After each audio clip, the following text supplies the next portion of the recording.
Irmãos e irmãs, bom dia. Vamos iniciar nossa aula então. Vamos fazer uma oração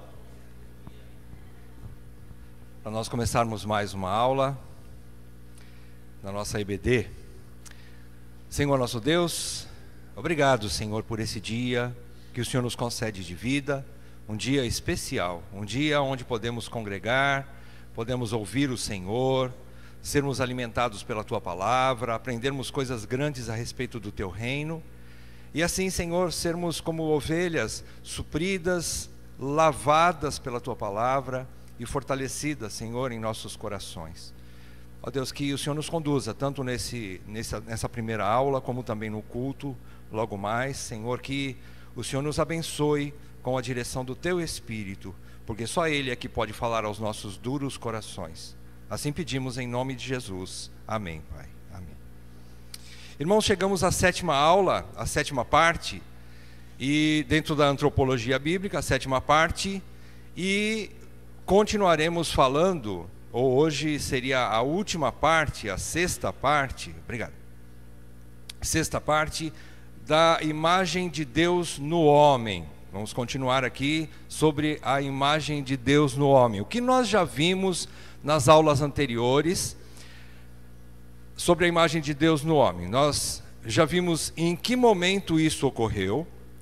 Nós vimos também qual o significado disso. Também vimos como o homem reflete a imagem de Deus. Dentro da imagem de Deus vimos os mandatos criacionais, os três mandatos: mandato espiritual, mandato social e mandato cultural.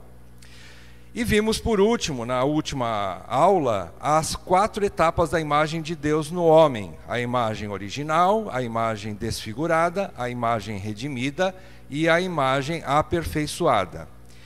E hoje nós teremos uma aula bastante especial. Nós vamos ter a ajuda de alguém que vem para nos dar essa aula, né? Vamos ter uma presença aqui bastante especial. Então hoje nós veremos... Olha ele aí! Olha quem vem dar uma força para nós aí, para nós compreendermos. Bom, ninguém sabe quem é essa figurinha aí? Acho que sabe. Esse aí é o João Calvino. Calvino responde para a gente hoje, né? Nós temos aí 6 questões que Calvino responde a respeito da imagem de Deus no homem. Vamos ver como é que ele viu isso. Ele, aprofundando na palavra, um mestre, ele... resolve algumas questões aí para nós. Então vamos lá. A imagem de Deus no homem para João Calvino. Ele viveu de 1509 a 1564, né? Primeira questão que Calvino respondeu: onde situa-se a imagem de Deus no homem? Onde situa-se a imagem de Deus no homem? Segundo Calvino, a resposta é: segundo Calvino, ela é encontrada fundamentalmente na alma do homem.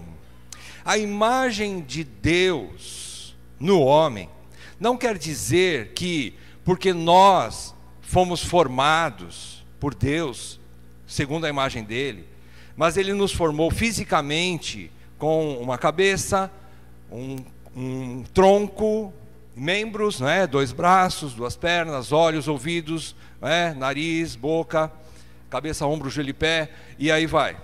Não é por causa disso. Não é a imagem física. Por quê? Porque Deus é espírito. Ele não tem um corpo físico.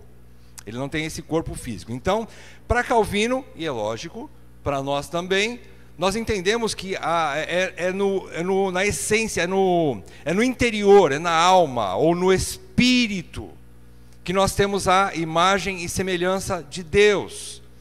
Deus colocou dentro de nós uma alma vivente através do seu sopro. Lembram-se que nós estudamos isso? Foi através do sopro do Espírito que o homem passou a ser alma vivente e, consequentemente, passou a ter a imagem e semelhança de Deus. Então o homem tem no seu interior essa semelhança com Deus, capacidade, né, que outros seres da criação não têm, sentimentos que outros seres da criação não têm. Então isso fez a diferença, né, o que tem dentro de nós. Então essa é a primeira questão. A segunda pergunta que Calvino responde é: em que constitui originalmente a imagem de Deus? Semelhante à primeira, né? Em que constitui originalmente, e lá em Adão, em que constitui a imagem de Deus? A resposta de Calvino é: com base em Colossenses 3, eu quero que você abra comigo esses dois textos, Colossenses 3, 10 e Efésios 4, 24. Colossenses 3, 10, o texto diz assim: e vos revestistes do novo homem, que se refaz para o pleno conhecimento, segundo a imagem daquele que o criou. Então, nesse texto, João Calvino enxerga que há, sim, algo que foi concedido ao homem, e ele fala aqui, na verdade Paulo está falando sobre a imagem que uma vez desfigurada, agora ela foi redimida, e por ser redimida, ela então torna-se novamente semelhante àquela original, mas ainda não em plenitude, Então, o homem tem uma capacidade de conhecimento. Primeiro ponto aqui, uma capacidade de conhecimento. E Efésios 4, 24 diz: e vos revistais do novo homem, criado segundo Deus, ou seja, conforme a imagem de Deus, em justiça e retidão, procedentes da verdade. Então a resposta de Calvino, em cima desses dois textos, é a seguinte: que a imagem de Deus no homem incluía originalmente o verdadeiro conhecimento. O que é que significa o verdadeiro conhecimento? A gente vai destrinchar um pouquinho aqui agora. O verdadeiro conhecimento é a capacidade do homem, poder se relacionar. Conhecimento não é só algo teórico, mas é uma capacidade relacional. E o verdadeiro conhecimento mencionado aqui em Colossenses é o conhecimento de Deus. O conhecimento de Deus, a capacidade. Somente o ser humano tem a capacidade de se relacionar com Deus. Os animais não. Então, esse é o conhecimento. E também incluía também a justiça e santidade. Somente o homem tem um senso de justiça. Lá, quando Deus soprou o Espírito em Adão, concedendo a sua imagem e semelhança a Adão, Deus estava imputando dentro do ser humano a capacidade de discernir moralmente o que é certo e o que é errado, a capacidade de entender o que é justo e o que não é, e a capacidade de manter-se puro. Originalmente, Adão foi criado assim. Então nós entendemos, segundo as aulas anteriores, da sexta aula para trás, nós compreendemos que somente depois da queda é que ele perde essa capacidade. E então é necessário uma intervenção de fora, do próprio Deus, em Cristo, para restaurar tudo isso, não é?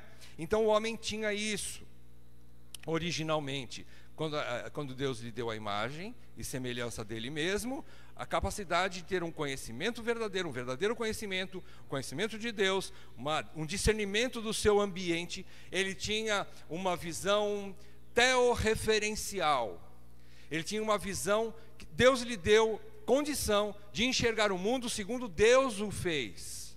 Era uma capacidade especial que somente o homem tinha. E justiça e santidade. Como nós vimos, o homem, Adão, tinha condição de não pecar. Ele tinha o presta atenção no verbo, ele tinha o livre arbítrio antes da queda. Ele poderia escolher não comer o fruto proibido, mas ele preferiu desobedecer. E aí vem então a queda, né? Muito bem. Terceira pergunta: existe algum aspecto sobre o qual o homem decaído ainda é a imagem de Deus? Será que o homem, depois da queda, e aquele que não se converteu a Cristo, em algum aspecto, ele mantém a imagem de Deus? Para João Calvino, ele responde assim. Calvino diz que, antes da queda, de acordo com Calvino, o homem possuía a imagem de Deus em sua perfeição. Como nós já vimos, perfeição da imagem de Deus no homem não quer dizer que o homem era um Deus, mas que ele recebeu alguns atributos comunicáveis, alguns atributos divinos, que o fez diferente da criação, de uma forma especial, e o homem era a criação sublime de Deus. Então ele recebeu algo de Deus, porque os atributos incomunicáveis, exclusivamente divinos, não é? A sua onipotência, a sua onipresença, a sua onisciência, nunca foram dadas ao homem, jamais. Então o homem continua sendo criatura, limitada, mas de certa forma perfeita naquilo que Deus lhe deu. Mas Calvino também conclui: a queda, contudo, teve um efeito devastador sobre esta imagem. A imagem de Deus não é totalmente aniquilada pela queda, mas é terrivelmente afetada e deformada. Quando nós estudamos na aula passada as quatro fases da imagem de Deus no homem, nós vimos que, na primeira fase, recapitulando rapidão, a primeira fase nós vimos que Deus lhe deu a imagem original, uma imagem perfeita, a imagem de Deus no homem. Com a queda, ocorre uma deformidade, então é a imagem deformada. A queda, capítulo 3 de Gênesis, nos informa que o homem teve a sua imagem deformada. Quando Cristo vem, Deus mesmo age em favor dos eleitos, e ele traz uma terceira imagem. Lembram-se dela? Qual é a terceira imagem? A imagem redimida, a redenção, né? Primeira imagem original, segunda imagem deformada ou caída. Terceira imagem, a imagem redimida. E a quarta imagem, que nós ainda não chegamos lá, é a imagem glorificada, que nós chegaremos lá. Nós estamos a caminho, né, da última fase da transformação de Deus. E aí, só os eleitos estão desfrutando da imagem redimida, obviamente, né? Só os cristãos, crentes, estão desfrutando da imagem redimida e chegarão fatalmente na imagem glorificada, né? Então, para Calvino, o homem traz ainda, o homem caído, que não se converteu, traz alguns aspectos ainda das capacidades que Deus concedeu ao homem. O homem continua tendo inteligência, o homem continua tendo capacidade produtiva, o homem continua tendo capacidade de domínio sobre a terra, de governar a terra, de fazer, como é que eu posso dizer? Produzir, não é? Você vê o caso da tecnologia, não é? Não quer dizer que somente crentes é que fazem coisas maravilhosas, como coisas grandes como a tecnologia de hoje em dia, não é? Não. Então há uma capacidade, só que há uma coisa muito grave aí. Tudo que o homem faz, o homem caído nessa fase, não é, da queda, tudo que ele faz, ele não faz para a glória de Deus. Ele não o faz com o objetivo de glorificar a Deus, de entender que ele está submisso a Deus, de compreender que sem Deus ele não conseguiria fazer. Deus está no controle ainda de tudo, na sua soberania e na sua providência. Deus usa a impiedade ainda, a capacidade dos seres humanos, ainda que não convertidos, para Ele, para os propósitos dele. Mas o ímpio não sabe disso. Então, essa imagem foi terrivelmente afetada, deformada. E tudo que o homem faz, se ele não é um convertido, se ele não recebeu uma ação de Deus através de Cristo, para ser vivificado e redimido, ele o faz para si mesmo. Ele o faz para a sua própria glória e em plena rebelião contra Deus. O homem caído tem capacidade de produzir, mas ele não tem a vontade de fazer isso para a glória de Deus.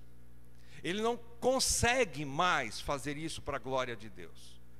A sua volição, a sua vontade não é mais a vontade de fazer aquilo para Deus, para honrá-lo, mas ele faz isso para si mesmo, para a sua própria glória. É esse o ponto aqui que Calvino está nos respondendo, né? A quarta pergunta: o que a queda fez à imagem de Deus? O que a queda fez? Mais ou menos o que já foi falado. Calvino disse que o que aconteceu foi que quaisquer dons ou habilidades que o homem reteve, que Deus permitiu que o homem continuasse a ter, mesmo depois da queda, quaisquer um desses dons, tais como a razão e a vontade, foram pervertidos e deturpados pela queda. Foram pervertidos e deturpados pela queda. Todas as suas faculdades estão viciadas e corrompidas. Por isso, a gente compreende claramente, não existe mais livre arbítrio. O arbítrio do homem está viciado, como diz aqui Calvino. Eu colocaria a palavra escravizado ao pecado. O pecado existente no homem não lhe dá capacidade de agir de forma que busque a Deus.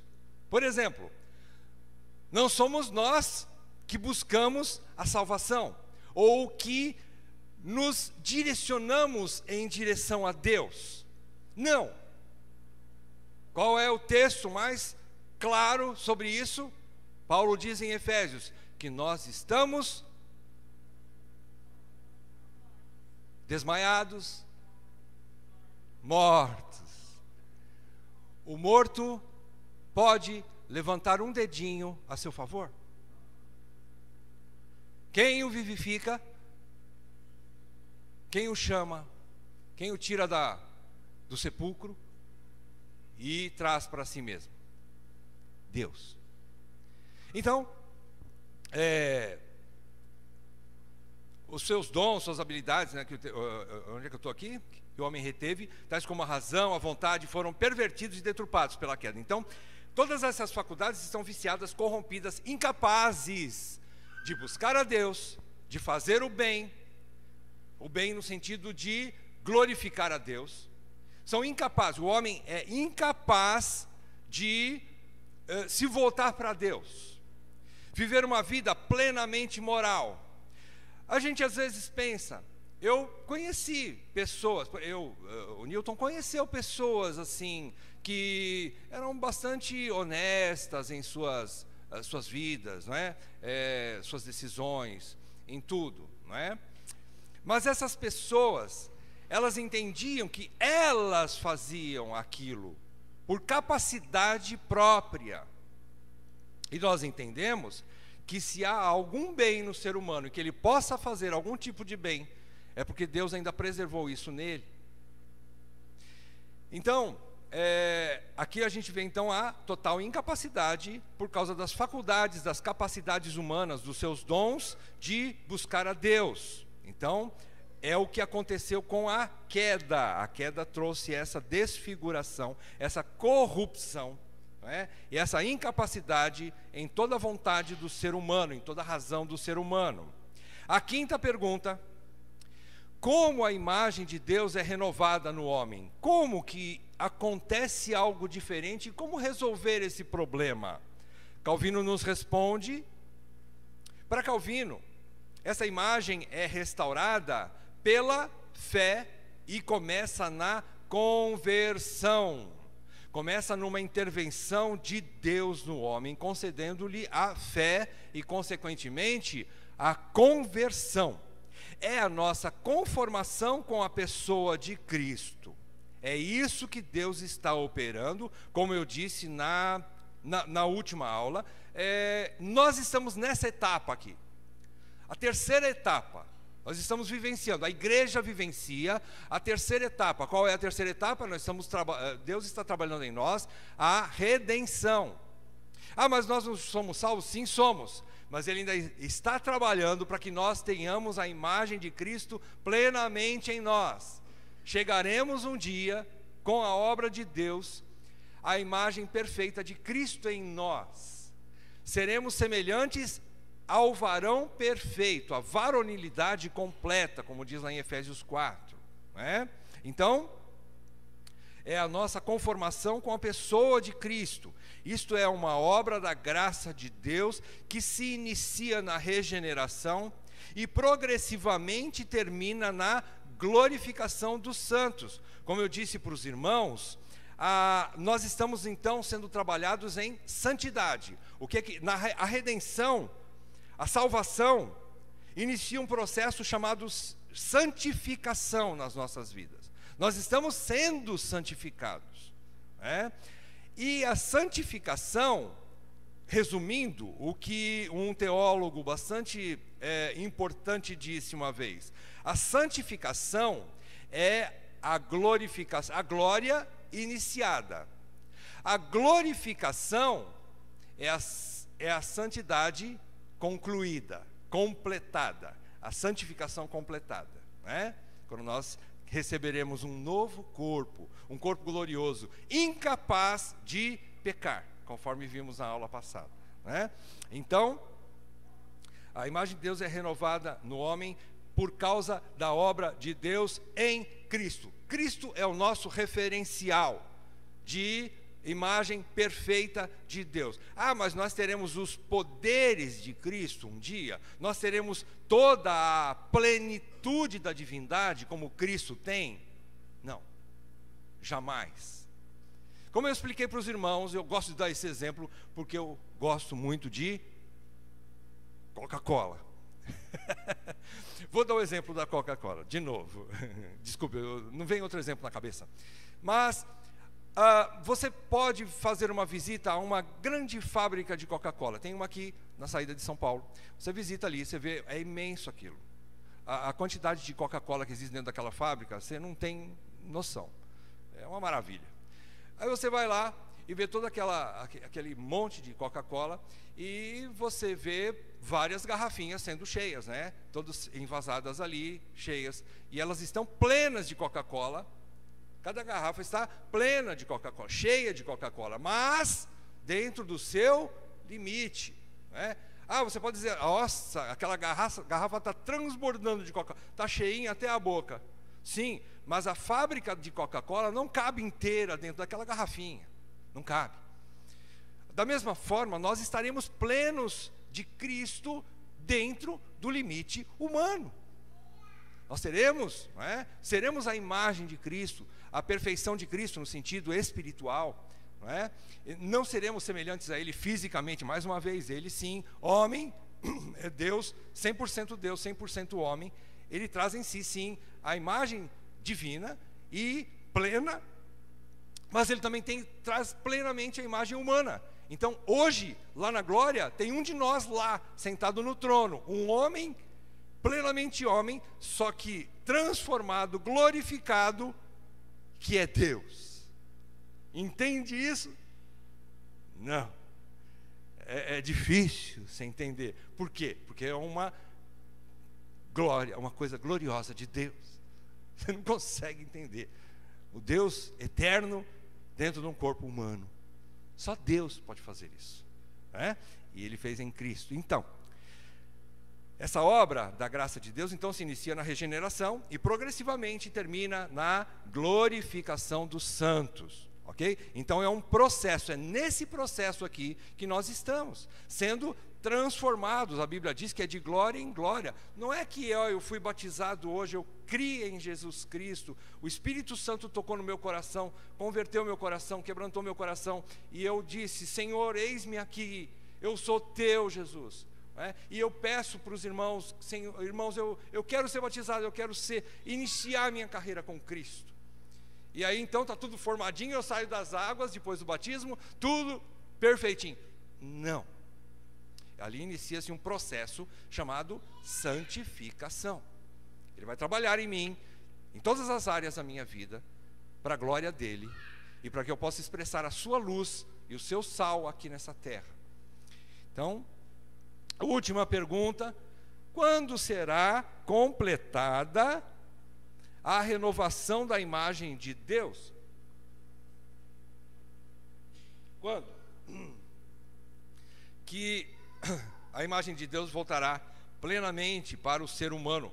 Como eu disse, isso aqui vai acontecer nos eleitos, somente nos eleitos. O restante da humanidade que Deus não escolheu para si, que Deus não elegeu para si, eles permanecerão na segunda fase, na imagem caída, desfigurada, não é? Então, quando será completada essa renovação da imagem de Deus? Calvino responde: na vida por vir. Seu esplendor pleno será alcançado apenas no céu. Somente no céu nós poderemos experimentar uma imagem perfeita de Deus novamente em nós.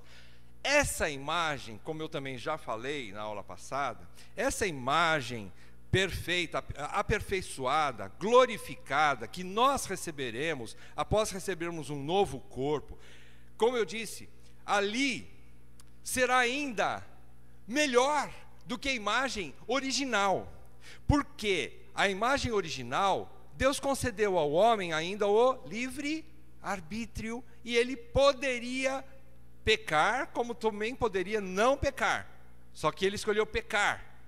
Lá na glória, por causa de um corpo incorruptível, incorruptível quer dizer incapaz de se corromper, pecar e morrer, não vai haver mais morte. Por que não vai haver mais morte na glória? Porque não há mais pecado. Por que a morte existe? Por causa do pecado. Não é, o salário do pecado é a morte. A morte só entrou na raça humana por causa do pecado. A consequência final do pecado é a morte. Se lá nunca mais morreremos, nós entendemos que também lá nunca mais pecaremos. Incapazes de pecar. Que maravilha! Que coisa gloriosa! Isso nos leva a adorar esse Deus maravilhoso. Por que Ele fez isso para nós que não merecemos? Que nunca o buscamos, que o ferimos, que somos infiéis o tempo todo.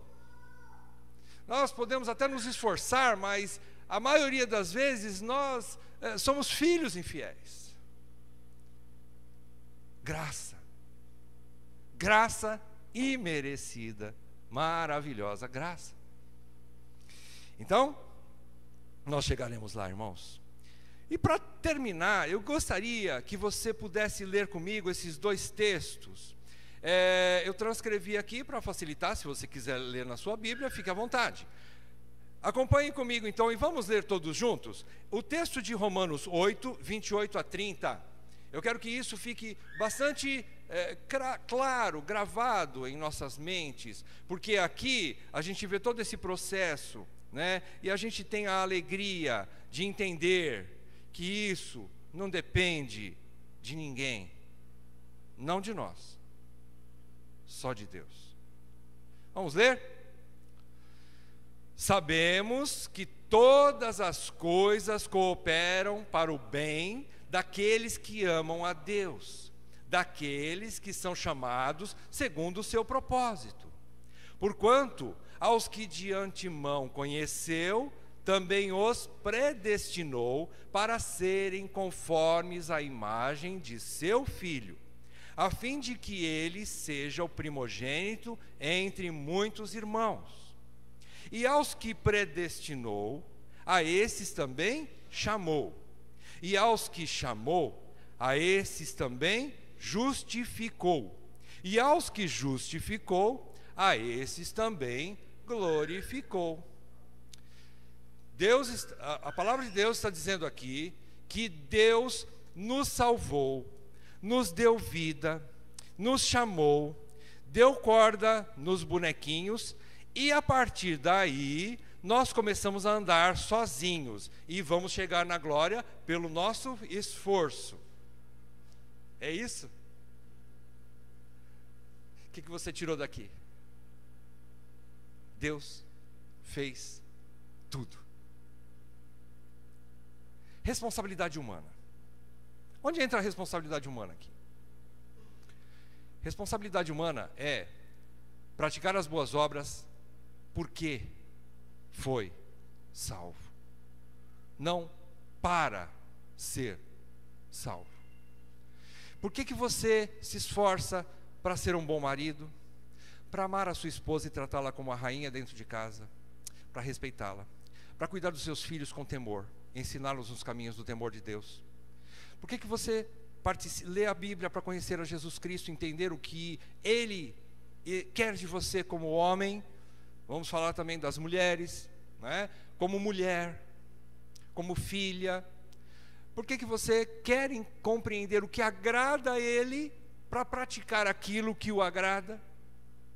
Porque Ele te amou de tal maneira que Ele entregou seu Filho para te salvar, e o fez plenamente, e não deixou nada para você, e Ele te deu já a vida eterna.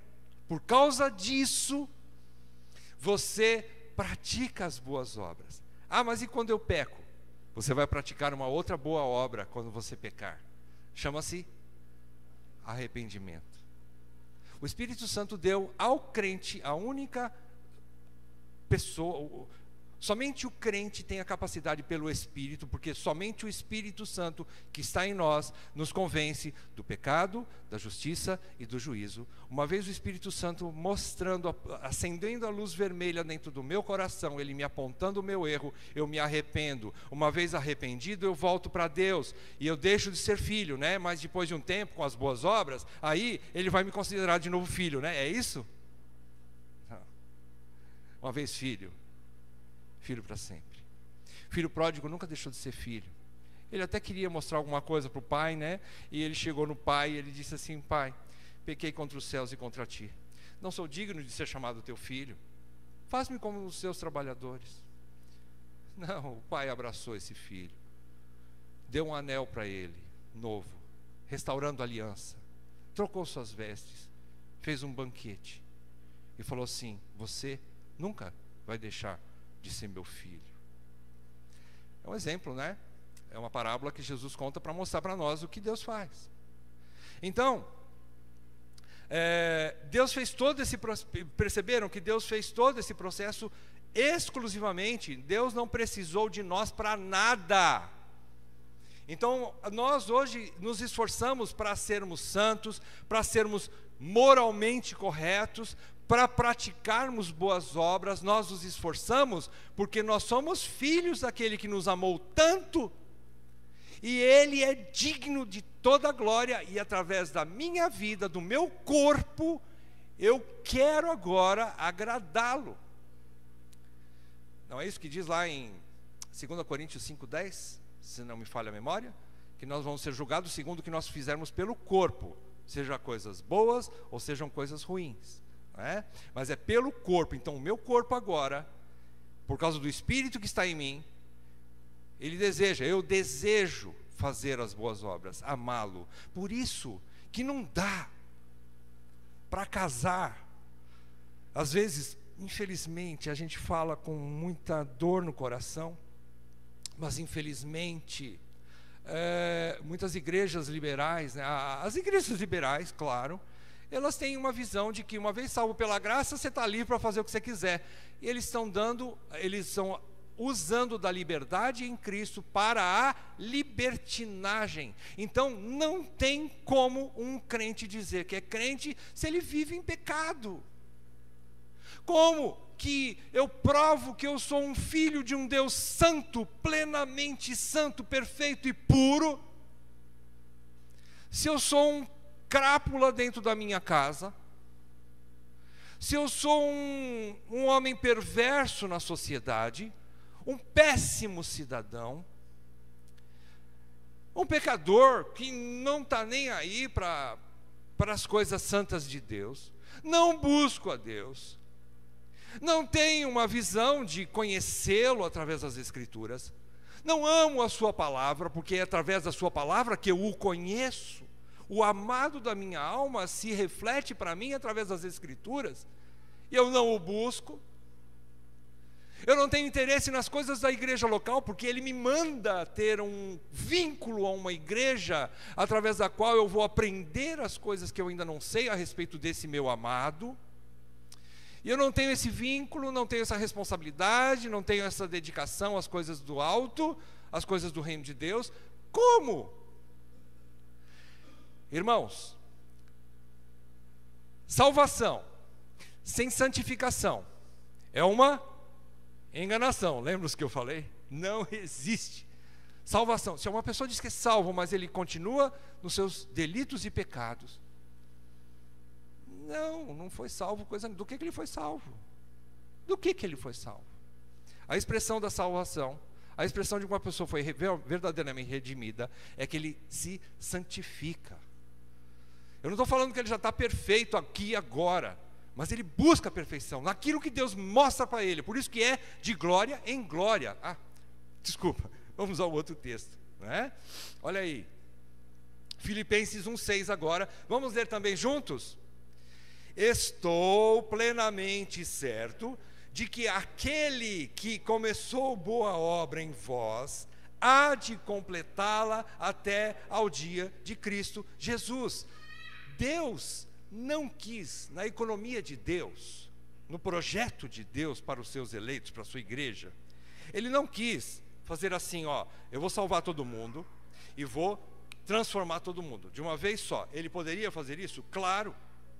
O Todo-Poderoso poderia santificar imediatamente, mas Ele não quis. Ele tem um plano. Muitas vezes nós não compreendemos as grandezas dos planos de Deus, mas o plano de Deus é que Ele vai nos transformando até o dia. Perceberam aqui o processo, que não é imediato, mas é realmente um processo, dia após dia, de glória em glória. Aos poucos, Deus vai transformando aos poucos até o dia de Cristo. Dia de Cristo Jesus é o dia que Ele voltará para buscar os seus eleitos, quando nós então receberemos um novo corpo, e uma vez recebendo esse corpo incorruptível, aí sim seremos perfeitos. Perfeitos, e nunca mais, a partir daquele dia, nunca mais pecaremos. Por que o temor contra o pecado? Porque é a única coisa que nos separa de Deus. É o pecado. O pecado faz distinção, faz divisão, faz separação entre vós e o vosso Deus. É o pecado. Muito bem, irmãos. Encerramos aqui então essa parte da antropologia bíblica, que é a imagem de Deus no homem. Se Deus permitir, a partir da próxima aula sobre antropologia bíblica, nós falaremos sobre o mal. Nós falaremos sobre a origem do mal, se Deus assim o permitir, né? Se estivermos aqui, pela graça de Deus. Temos um tempinho. Alguém gostaria de falar alguma coisa complementando? Alguma questão? Acho que a gente tem aí mais uns 7 minutos, é isso? Alguém gostaria de complementar? Ou se tiver alguma dúvida também, né? Talvez eu não possa responder, mas vamos tentar.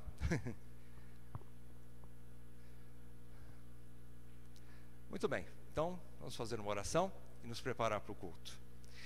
Senhor nosso Deus, te agradecemos, Senhor, pela tua bondade em ter mostrado para nós coisas grandes, Senhor, coisas importantes, e como nós somos tão pequenos, mas pequenos alcançados por tua graça, amados por Deus.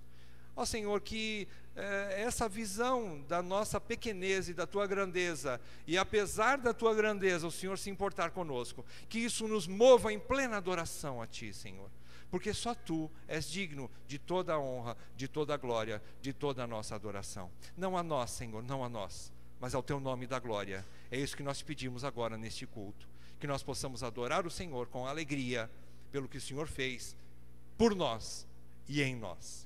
Assim pedimos, em nome de Jesus. Amém.